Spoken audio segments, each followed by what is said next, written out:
Bonjour et bienvenue sur le canal. Après notre visite des villages historiques du Portugal, nous visitons aujourd'hui Coimbra, l'une des villes les plus importantes du Portugal, et qui fut autrefois la capitale du royaume portugais. Ensuite, nous nous rendons à Batalha, où nous visiterons son précieux monastère, choisi comme l'une des 7 merveilles du Portugal.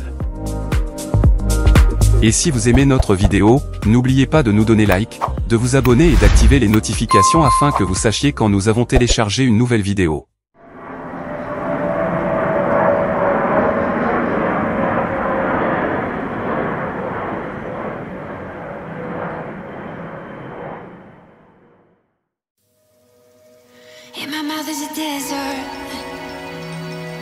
Coimbra, qui compte 150 000 habitants, est l'une des villes les plus importantes du Portugal, et célèbre pour sa prestigieuse université, une des plus anciennes d'Europe.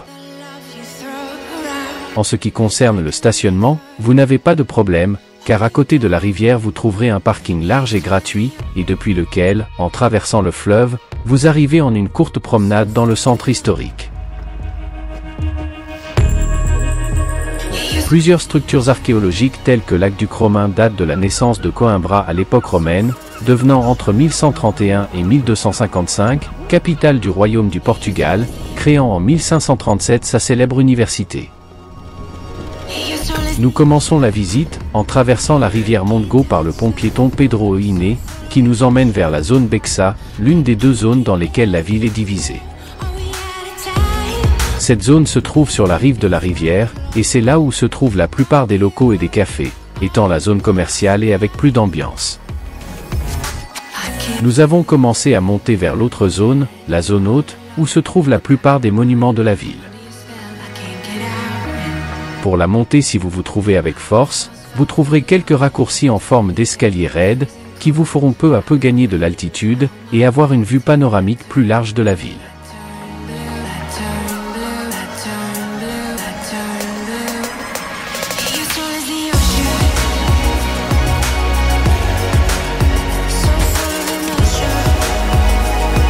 Dans la zone haute, nous arrivons au jardin botanique, où l'entrée est gratuite. Ce n'est pas le plus beau jardin botanique que nous ayons vu, ressemblant plus à un grand parc derrière l'université, mais il vaut toujours la peine de le visiter.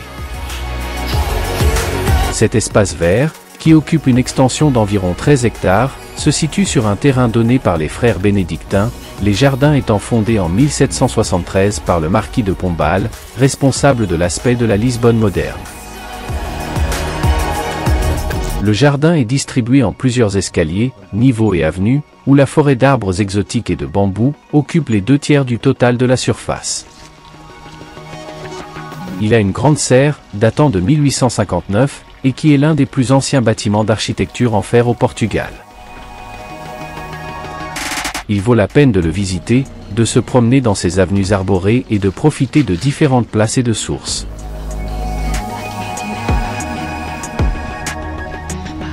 L'entrée principale du parc botanique est par l'Aqueduc de San Sebastián, construit au XVIe siècle, suivant le tracé sur les restes de l'ancien aqueduc romain.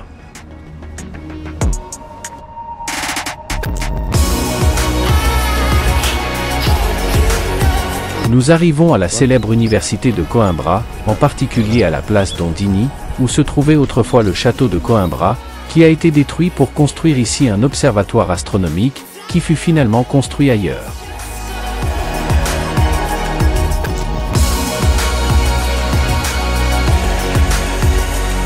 À proximité se trouve le laboratoire chimique, un bel édifice datant de l'année 1775, dont l'intérieur abrite le musée des sciences de l'université de Coimbra.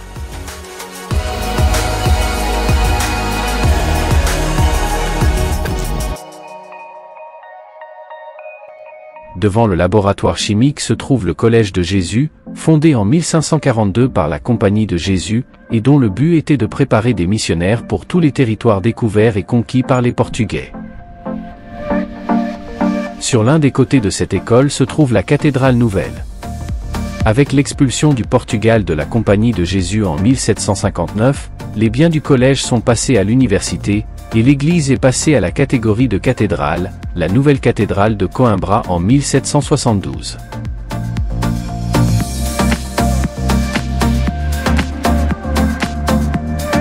La façade se distingue par le mélange de styles, maniériste dans la partie basse et baroque dans la part supérieure, style qui se distingue également à l'intérieur, dans l'autel majeur et dans les chapelles latérales.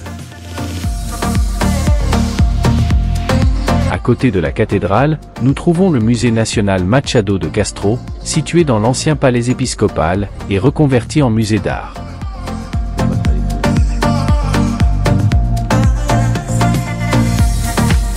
Et nous arrivons à l'endroit le plus célèbre de l'université de Coimbra, au Palais des Écoles, auquel nous accédons par la Porta Ferrea, qui était l'ancienne entrée du Palais Royal. En franchissant la porte, nous trouvons un cours où se dresse la statue du roi Jean III, entourée de façades de bâtiments emblématiques, tels que la bibliothèque Johannine, la tour de l'horloge, la chapelle de Saint-Michel ou la Sala dos Capello. La tour de l'horloge, à laquelle vous pouvez monter, a été construite au XVIIIe siècle, et a 4 montres et 4 cloches qui régissaient autrefois la vie académique. La Sala dos Capello est l'ancienne salle du trône, qui au XVIIe siècle a été adaptée pour recevoir les actes les plus importants de la vie académique, tels que l'ouverture du cours, thèse doctorale, investiture de docteur ou prise de possession de recteur.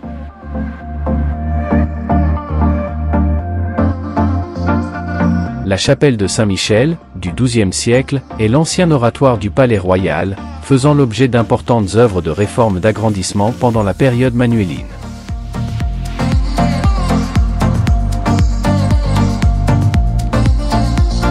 Bien que peut-être le monument le plus important de l'ensemble est la bibliothèque Johannine, appelée ainsi parce que cette œuvre a été réalisée sous le règne de Jean V, le roi magnanime, dont le portrait de grande dimension occupe le fond de la bibliothèque. C'est l'une des bibliothèques de style baroque les plus célèbres de toute l'Europe, rassemblant un trésor littéraire d'une valeur incalculable, hébergé sur des étagères en bois exotique.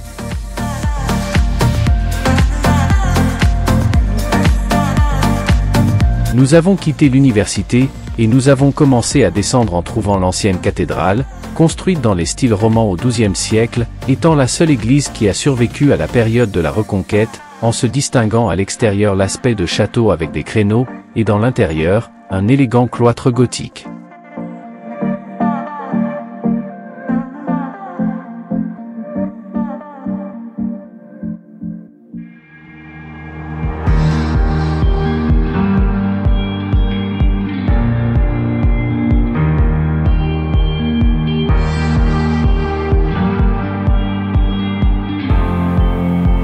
Nous continuons à descendre vers le centre, et entre les ruelles nous trouvons la maison de Subripa, ancienne tour défensive de la muraille de la ville, adaptée à la résidence au XVIe siècle, en soulignant à l'extérieur sa belle entrée de style manuel, et les fenêtres de style Renaissance.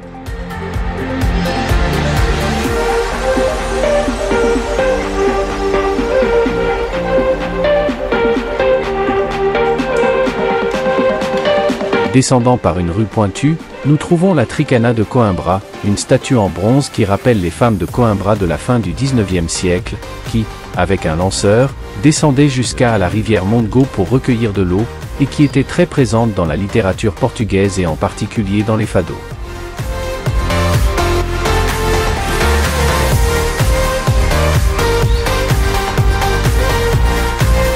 À côté nous trouvons la tour et l'arc d'Almedina, la principale porte d'entrée aux murailles intérieures de la ville de Coimbra, dont les fondations remontent à l'époque d'occupation islamique, faisant partie de l'ensemble des portes et des tours de la muraille de Coimbra de près de 2 km de long. Très proche se trouve l'arc de la Barbacane, construit pour renforcer la défense de la ville, et par lequel nous sortons de l'ancien enclos muré.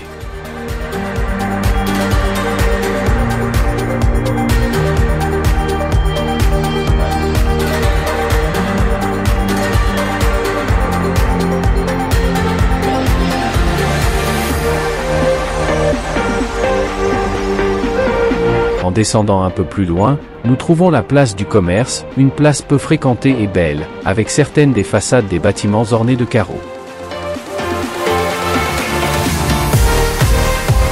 À l'un des extrémités de la place se trouve l'église de Saint-Jacques, une construction romane de la fin du XIIe siècle, qui accueillait les pèlerins qui effectuaient le chemin de Saint-Jacques, montrant sur le côté, une décoration de coquilles allusives aux saints.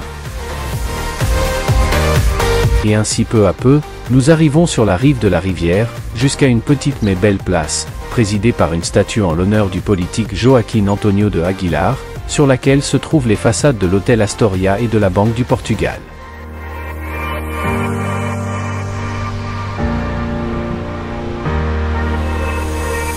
Et à côté de la fontaine de Coimbra, située entre le pont de Santa Clara et le pont Pedro Iné, nous avons terminé notre visite à Coimbra, où, malgré la météo, nous pouvons profiter de cette belle ville.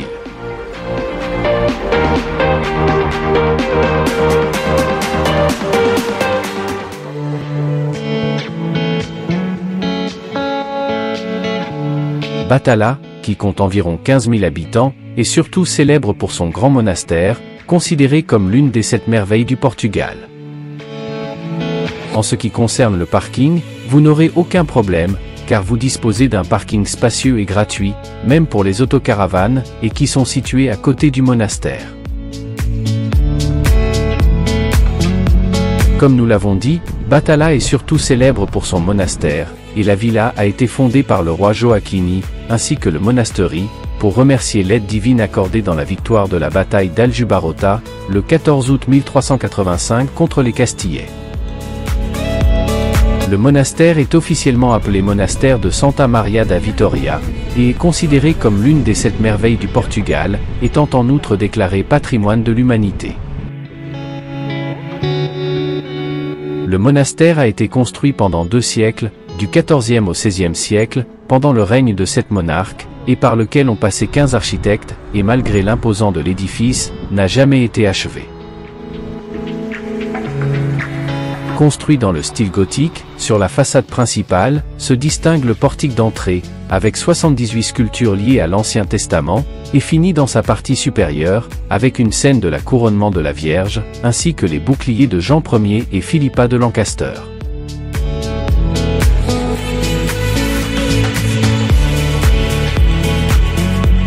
À l'intérieur, l'église fut le premier édifice, surprenant son imposant navire central avec de très hautes colonnes, et les 66 vitraux colorés, qui donnent une lumière spéciale à l'ensemble.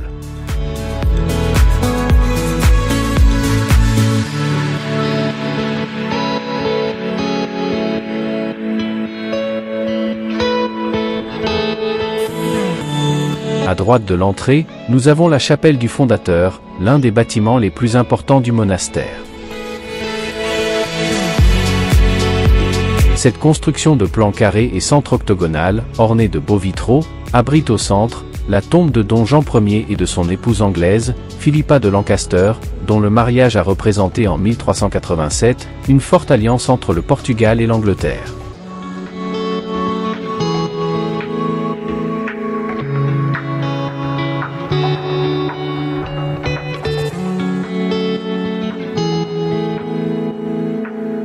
Sur le mur sud de la chapelle, nous trouvons les tombes de ses 4 fils, Pierre, Jean, Fernando et le célèbre Henri le Navigateur, bien que les tombeaux aient été profanés, de même que ceux du monastère d'Alcobaça, par les soldats français en 1810.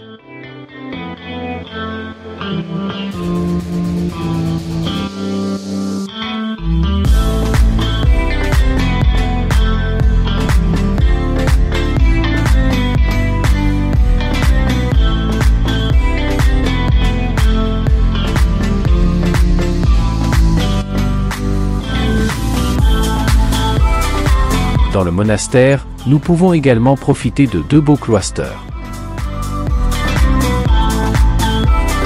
Le premier à visiter est le cloître de Don Juani, appelé cloître royal, construit en style gothique avec des détails manuélins, style qui peut être vu surtout dans la pierre élaborée taillée des arcs.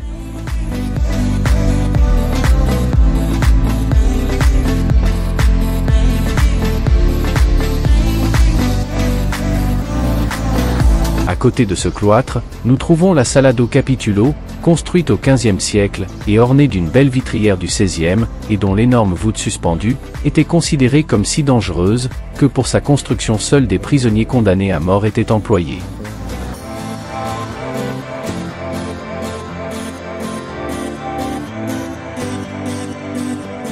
Depuis 1924, il abrite la tombe du soldat inconnu, qui, gardé par une garde d'honneur permanente, est le tombeau de 2 soldats portugais, mort au combat pendant la Première Guerre mondiale.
L'autre cloître est le cloître d'Alphonse V, plus petit, et qui à 2 niveaux présentait plusieurs dépendances, comme des chambres, une infirmière, une notaire, une librairie, un entrepôt, un grenier, un dépôt de bois et une presse de vin et d'huile.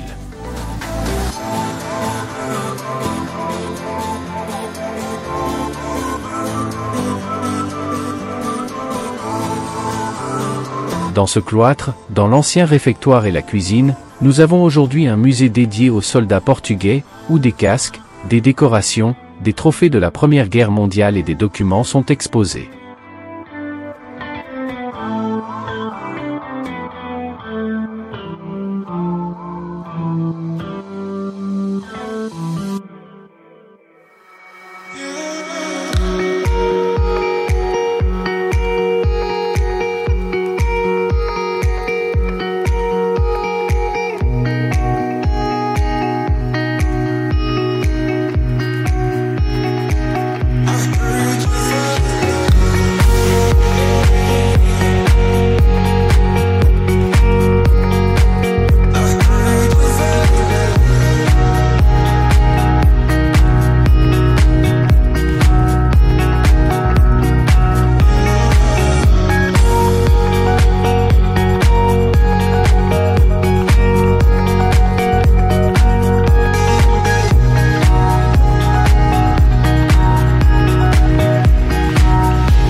Nous quittons le monastère pour nous diriger vers l'un des sites les plus singuliers de l'ensemble, les soi-disant chapelles imparfaites.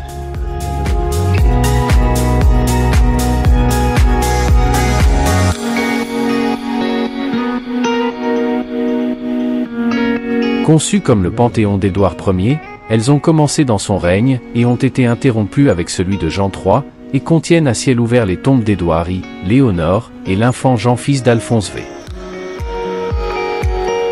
Dans cette chapelle se distinguent surtout ses grands arcs, et le portail d'entrée magnifiquement décoré dans le style manuel.